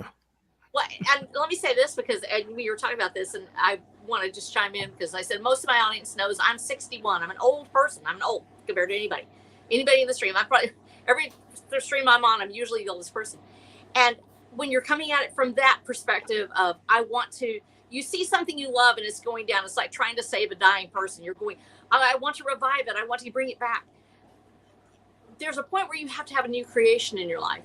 Keeping the old alive, keeping the memory of what was good about it and what was real is very important. I grew up, you want to know what I grew up with? I grew up with the Lone Ranger, y'all. Let's go back a little ways. Let's go back to Gigantor, the gigantic robot. That's who I grew up with. Gigantor. Yeah, Underdog. He was my homeboy. And I was actually deaf at the time. I couldn't hear, so there were things that I loved to watch, Mighty Mouse, things like that. But I come from a completely different era. I come from an era that's so far gone at that point, a lot of people don't remember anymore, don't know anything about it. And so when you see it dying and you see this in front of you, it's the same response we have with a loved one. I want to keep you alive. I want to do this thing. We try to keep Marvel alive. We're trying to keep Superman as we knew him alive. Cherish the memory. Those stories are already there. I can go back to Schuster and see his original work. I can look at Max Fleischer from 1941 and see one of the most incredible animated series ever made, which is actually the original Superman made from 1941 to 1944, and I have the entire series. I have the golden age of comics. These are memories of things that I can go back and they are just as real and just as alive as they are right then. But there comes a point where you have to create something new. It's not just about keeping old alive. It's about creating new people, new dreams, children of the soul. And we have to force ourselves to look forward and say, what is in me that can be new? It's okay to love the past. It's okay to want to revisit it. But if that's all you're doing, it becomes a museum instead of a creative space. It becomes a curation of the past. So, solely living to imitate the past, solely living to try to recreate a feeling is what keeps people stagnant. If we do that in our lives, we never move forward. This happens to anybody who's ever been through a death of a loved one, where if you are a widow or a widow and you're younger and you keep going back to that memory, you don't ever go back out. There's another person out there maybe waiting, but you don't go that way. That's, of course, is a very personal point to make, but sometimes love appears in your life and you won't go there because you want to revisit that past. You want to go back to the thing that you had before. We have to learn to let go of the good thing that was in order for us to move forward to the great thing that is coming next. It's okay to have the memory, but don't let it be the only thing that you do when you're creating. We have to make new creations. If we're so constantly derivative that we cannot tear our eyes away from what we are imitating, we will never create something new. And that is the reason that you and AJ and John are so important, and the others as well. You're men in your prime right now. There are younger men that are coming up underneath you that are watching you, and women and children that want something wonderful. And you have something that will affect them. Instead of seeing an old person that's merely rehashing their best dreams, they're seeing a younger person that is creating gold out of lead, that is literally transmuting this world and this culture that we are in and creating something new and beautiful. You have to do this. Don't let that revisionist philosophy tear you away. It's okay to mourn the loss. I mourn Star Wars. I love Star Wars. I saw it originally in the theater the year it came out with my father, and I've talked about this many times. It is a cherished memory for me. It's the reason I let go. I want the memory I had. I want to remember it as I knew it. Same thing with with Superman and Batman. I have those memories. I can let go knowing that they were great. That memory can't be destroyed by those who would tear it down, because what they're doing is a doppelganger. It's not real. Just because they took the name doesn't mean that that's actually Marvel or DC. It means that they just took the name and inhabited it with this zombie of what they think it should be. That's why the Rings of Power feels so soulless. It has nothing to do with Tolkien's world. That's why it doesn't feel right. It's unholy, because it's not. That's, you have the name, but you are not that person. It's not that spirit. Create your own new ones. Let that past be beautiful and in its own whole self. Go back and read the books if you like, but let's create new things. We have to make a new world for those who come after us. Otherwise, we are simply a museum of what is dead. And another one. And another one. And another one. Yeah, You need your own album at this point. You need your own album at this point. I'm going to be clipping so much of this stream and putting it on the channel. It's not even funny. Thank you for the content, Mrs. Snow. I appreciate it. Thank you. I'm going to monetize the hell out of you. Oh, thank you. I'm so glad I made someone know. Yeah, we don't monetize our haters over here. We monetize our friends and our peers who are speaking the truth to power, for real. And you know, I'm hearing so much of my own experiences and what you're saying, Mrs. Snow, because like you, and I don't want to, you know, take up too much time, because I know we still got a little bit to talk about here, but you just made such a good point with the part about honoring and remembering the past because of your memories with it. Just like you went to see it with your dad, you know, my mom introduced me to it. I remember seeing on I may have told this story on this channel, but I first saw the episode of Muppet Babies, where it was a spoof episode of Star Wars. And I was so young, I couldn't even pronounce the names right. I was calling him Dark Vader. I was like, oh, it's Dark. It's supposed to be Dark Vader. My mom says Darth Vader. And that was the day I was like maybe 4 years old. That was the day I learned that my mom was actually a huge cinema nerd. And one of the franchises she loved the most was Star Wars. And so she literally bought me a VHS copy of Star Wars, which was back when all the George Lucas digital editions were probably at their lowest point before they completely took over, like the A New Hope.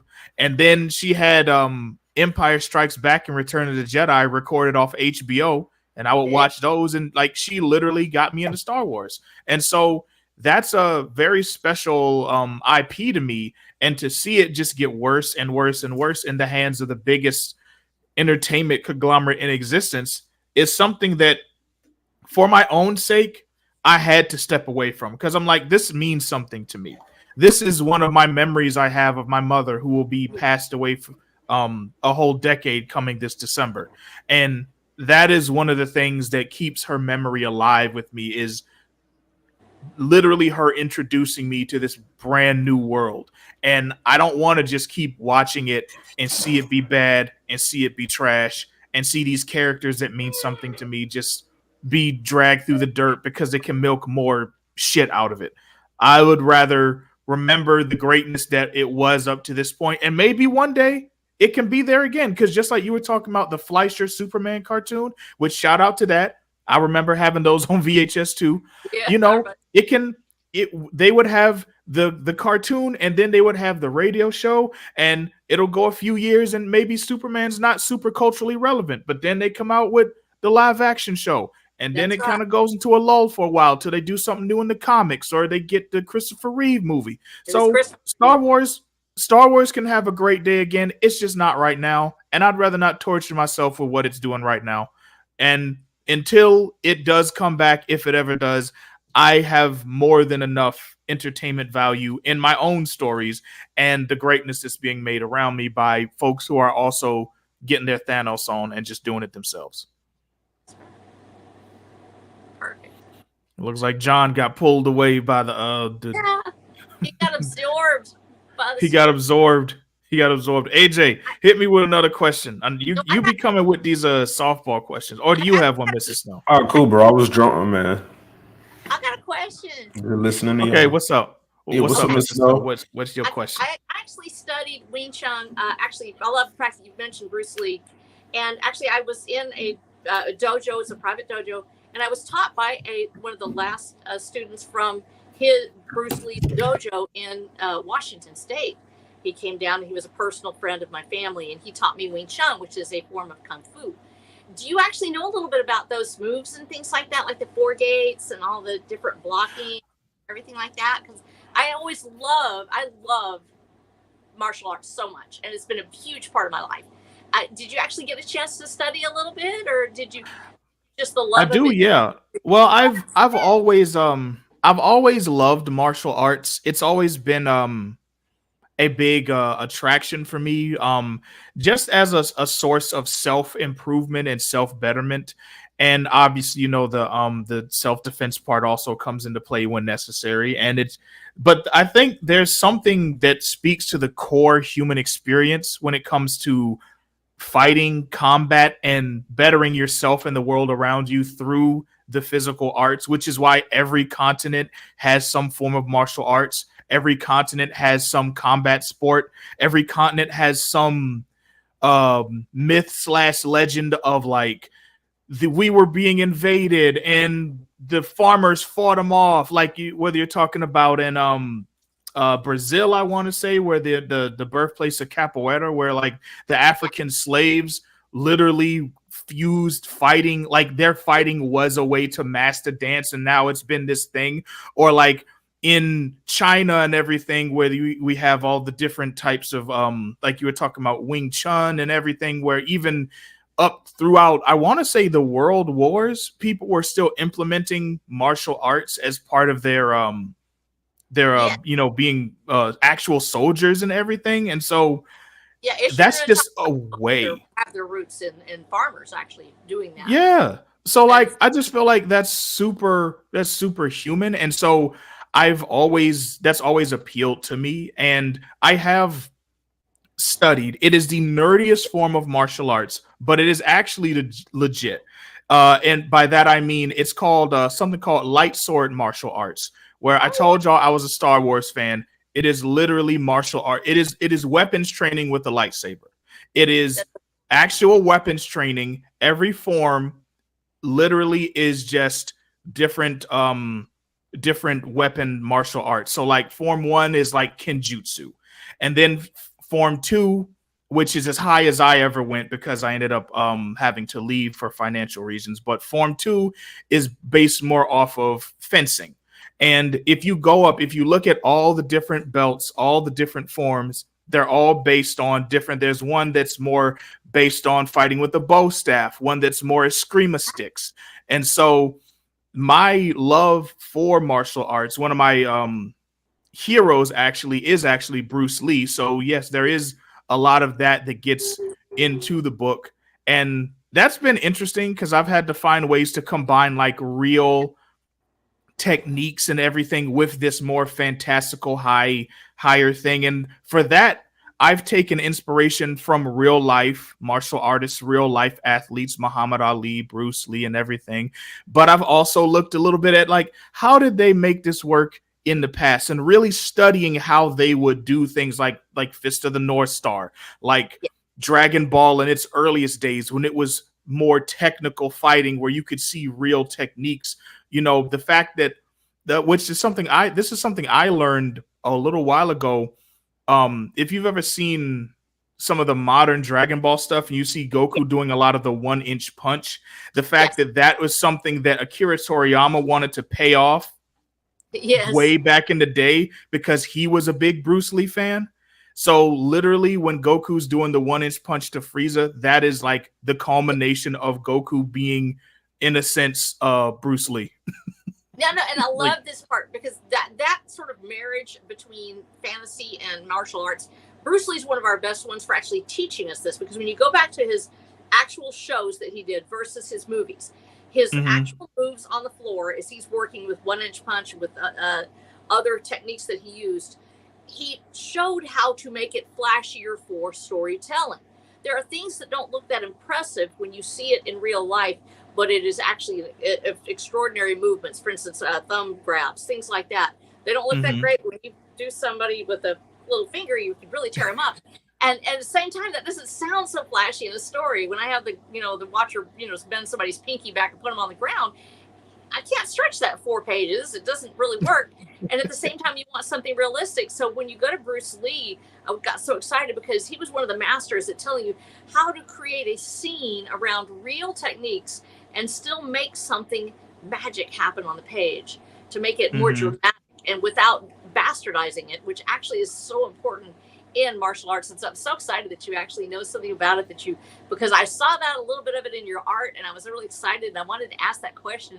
I was hoping you would say yes, because I know a lot of people don't really know. They love martial arts, but they haven't really practiced martial arts. And I'm by no means an expert. I'm terrible at everything I do. I try Stop. I get hit and I just go, whee, and I just go freeze, so I'm not really great at it, but I get to study a lot while I was trying to figure out what the heck's wrong with me. And as a result, it makes me so happy to hear that you actually have these movements. I think it's a great selling point for your book and for the series that you will eventually make. Oh yeah, definitely. I've been, one of the things I've been saying the most on social media is if you love martial arts, this book is for you, because I definitely and this is no shade to people who do things differently, because we all have to find our own way to create and honor the present and the past, but I want the moves to feel real while also feeling fantastic, and that's not easy to do, because like you were saying, there's like the efficient way to do it in real life, and then there's the flashy like Hollywood way. Like if you ever seen on you may have seen Michael Jai White when he talks to a lot of these people on YouTube, and he's breaking down like what he would do in a real fighting scenario versus what he does in these movies, and he does just the most basic ass kicks and that front punch, that just straight punch that he gets everybody with, right? like oh, because the way it looks, you want to do it in a way that looks flashy and cool. You got to telegraph the hell out of it. You got to put all this extra stuff into it versus real life when it's just like, nope, Bob, you're done. No, Chuck Norris roundhouse kicks. I want to do Chuck Norris roundhouse kicks so much and Watch for the Dam. And there's one of my characters that actually does. He gets taken down the way that you take down a flashy roundhouse kick, which is you do a heel grab and then you come in with the punch to the groin, because that's exactly where that belongs. And it's one of those things that we don't talk about it very much in our creation, but we want to make it beautiful. We want to make it fancy. And so being able to do that realistically without it taking an actual fighter out of the story is really hard. So that's why I got excited when you started talking. I was like, this guy knows something about it. Yay. Yeah. I don't know a whole lot. And this is something that I want to get back into more, both armed and unarmed training. But what I know now, and thankfully also, because when I say I'm a nerd, y'all, I don't just mean I'm into Star Wars and anime and dragon titties. I mean, when I become interested in something, I dive into it and I dissect it and I analyze it. I'm one of those people where if I find a YouTube channel I like, I'm going to watch their whole video library by the end of the week. If I see if a show comes out on Netflix and I like the first 1 or 2 episodes, the only reason why it won't be binged entirely in one day is because I got other shit to do. But because I am such a huge nerd, when it comes to the parts of martial arts that I have less hands-on training with, I still dive into them. I read books, I read articles, I listen to podcasts, I watch, what the older people are saying, what the younger people are saying, from a technical standpoint, from a spiritual standpoint, even. And I'm not even a terribly spiritual person. I'm non-religious, but the spiritual component, that's another reason why I think martial arts is so, such a universal love of people, because there is that spiritual component, whether you were talking about actual metaphysical, supernatural connections, or just like a spiritual, deeper connection to yourself and the world around you. That's something that I think that transcends time, that transcends culture, that's multicultural. That's why it's so easy for me to have, them have different weapons from different continents, different fighting styles. I can have this person over here, and the fact that I'll draw from this African martial art over here and combine it with something that's more of a Korean martial art to get something that's still real and genuine, because these are things that we all experience, and even kind of reaching to the superhero side of it, like the fact that wanting to be a superhero can come from something as simple as just wanting to make a positive difference in the world. That there's no reason why Superman and his desire to inspire hope and use his powers to do good in the world has to be so fundamentally different from the martial artist who goes on a quest to master this hidden technique so he can come home and defend his village from the horde of the raiding army and shit. Like, that's different execution, but at the end of the day, it's the same story. It's taking something, some greatness that is within you and mastering it, cultivating more greatness in you, using it to be a light unto the world, conquering the fears and devils like Batman, you know, his great fear. Welcome back, John. But you know, the traumatic, terrible thing that happened to him in his youth, he has to overcome that. Is that terribly different from the martial artist who's like dealing with drunk, has a drinking problem because his wife was taken from him and he's been just relying on the bottle for the past 20 years and his kids won't talk to him, but he needs to reach back down to that side of himself that when he was a champion and find that back so that he can be a positive influence for the people who are here now and, you know, maybe knock some heads around to some bad guys in the process. Is that terribly different? I don't think so. So my glass oven dish exploded. That was why I had to leave. What? Really? Oh, Yeah, shit. no pork loin for supper tonight. I heard my wife. I don't know if you heard it in the background or not. My wife cried out, and I had to go look and see. Like, she had taken the dish out of the oven, set it on the counter, and it just exploded. Damn. And if I had a nickel for every time I had a glass oven dish explode for no reason whatsoever, I'd have 2 nickels, which isn't a lot, but it's weird that it happened twice. Dude, Well, damn. John, you're a real life hero. You saved your wife from exploding the pork loin. Yeah, no, actually, I was sitting there kind of consoling her because she's like, well, that was supper. Now I have to go get something else for supper. Yeah, I was listening to you, Animaine. I had you in my ear the whole time, so I'm glad I have guests who have the gift of gab and can kind of keep things rolling. I very much appreciate AJ that.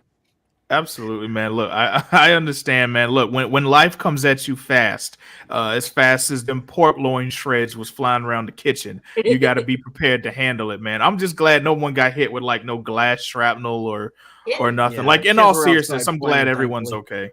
I'm glad Yeah, that the most that comes from this is just inconvenience, you know, and a ruined dish, you know. Glad no one That's got all hurt. right. Life comes at me fast. I come back at life twice as hard. Some days you kick a little ass, and some days the ass kicks you. Andrew rolling for $5. Thank you. Last Airbender used different martial arts for each kind of bending. Yeah, that was pretty interesting. I should probably watch Air Avatar one of these days. Yes, John. I Do missed it, out John. on Peak. Do it. It's awesome. But the consensus that I get is that Avatar is peak, but Korra not so much. Avatar: The Last Airbender is gold. You should watch it. Korra is dope too. I think it depends on who you ask, because I've heard all the arguments. I can't say one way or the other because I'm ignorant to that. You know, my prime animation watching was in the 90s, and you guys caught a little more of the 2000s than I did. Look, I was working. I was working in construction at the time. When I got home, by the time I got home, most of the afternoon cartoons were done, and Saturday morning cartoons weren't really a thing as much in the 2000s. Not with like 24-hour cartoons all day, every day. But true, yeah. I am unfortunately going to have to call the stream here because we're going to have to figure out what in the world to cook for next. I'll probably have to go to the store and get something. That's real, man. Really you got real life. Right. You got real life exploiting pork butts to tend to, man. So yeah. But we've been rocking it out for 2 hours, Mo. We've been rocking for 2 hours. That's solid. The pork loin was fine. It was the dish itself that exploded into shards of glass everywhere, but it was sitting there like I don't want to say that on stream. I don't think we could risk little bitty pieces of glass not being in the food. So into the garbage it goes. Yeah. It's fine. So Look, guys, we're going to go ahead, call the stream there. Bond of the Blade finally up on Kickstarter. Get your wallets out. Get you one of these covers. Let's go down here and cover the covers real quick. We got cover something or other up here. My selection you can see here. I got covers A and C. Now you've got cover A, which is the Cody Conyers cover. Goichi. How do you say that, Animaine? Goichimonji. Yeah, Goichimonji's cover A. Yeah. Mm-hmm. Yeah. And he's got cover B as well. Each one clocking in $15 for a physical copy and a PDF. 40 pages, full color action comic book. But look, guys, let's be honest. You can shell out 25, get a couple copies, get you a backup copy just in case. That's right. And since we already reached the stretch goal, we're going to be getting those fighting card poses. Yep. I'm having Ghost start on those this weekend, actually. Oh, I'm excited. You can be drawn into the comic for $50. And it looks like you got 3 backers for that already. Oh. No, 3 backers. No, you got this. Yeah, you got 3 backers for that. Sorry, I was reading it. Real. Oh man, well, let me ask you this. We got to go, John. Never mind. You can ask me go ahead and ask behind scenes or whatever. Yeah, I can reach out. You got the Ultra Combo for $120. You get everything, 3 copies of each, the Spicy Prince and an original character. And you got 5 backers for that. That's awesome. Yes, I love y'all. The shit and the urine, as Cacti once said when he was in the chat. I think most of your background characters are going to end up being your backers. And I am fine. Listen, if you have had to make a full cast of characters, you understand how painstaking that can be, so I'm fine with that. But before we go, do you mind if I just give a quick little pitch just for anyone who may be coming in late? Yes. Just to allow a little. All right. I'll bring it back up one last time. All right. Bond of the Blade Issue 1 is a 40-page full-color action comic that blends 90s shonen manga style with street-level heroics, martial arts, and fantastic superpowers. Follow fuck that up. Gonna keep going. Follow Terry, Michaela, and Will as they navigate adulthood by day, but by night, they are the heretics. Shen, Chant, and Vice, defending Union City Seoul from the dark forces of the criminal underworld headed by the Zealots, empowered by their guardian angel, Ashira. The war for Union City Seoul has begun, so back Bond of the Blade issue number 1. That shit real. Love it, man. Let's go. Let's get it. Let's go. Thank you so much, John, for letting me come my weird ass on here and shill my shit and connect with y'all dope ass people in the chat. Shout out to AJ also. Shout out to Mrs. Snow. Everyone asking great questions, dropping realness, man. This was a great way to spend 2 hours on a Friday night. I hear you, man. It was great to have you, Animaine. You're welcome on my. Anytime I'm streaming, you want to jump on, you're more than welcome to intrude, bro. Same goes to you, all right, Snow, and you too, AJ. AJ, you stream so late in the evening, man. I'm like, I got to catch this on the replay and listen to what AJ's talking about. Like he comes on streaming right as I'm going to bed most of the time. Hello. I feel you. Look, man, John, you rocking the hat. The hat is gonna mean something. But the only thing is that was that comic concept, that's something that came later. I still wanted in the world of my book, of my story, but it wasn't priority. So it's gonna be dope. You got this, bro. You got the best influence in the game. And Mr. Snow, thank you. AJ, thank you. Animaine, thank you. We're gonna go ahead and close on out. And thank y'all for being here. Thank you to everyone in the chat as well, especially Hail the Lord for sharing and spamming the links all evening long. Thank you guys. Everybody, say goodbye. Peace. Back on to the Blade. Deuces. This concludes our broadcast day. Viewers who found anything about today's stream objectionable are reminded to suck it. Thank you, and God bless America.